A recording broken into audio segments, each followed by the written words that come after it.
how to sign out YouTube account from other devices.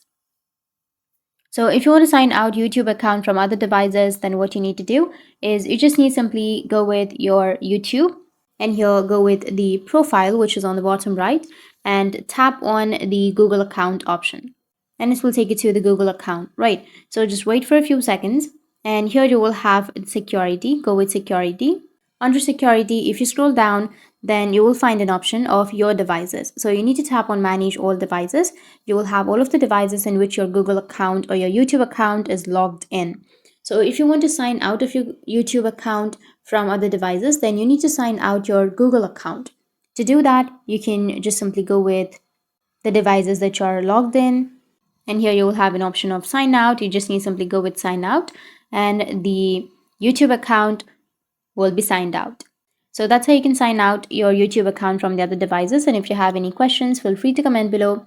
Thanks for watching.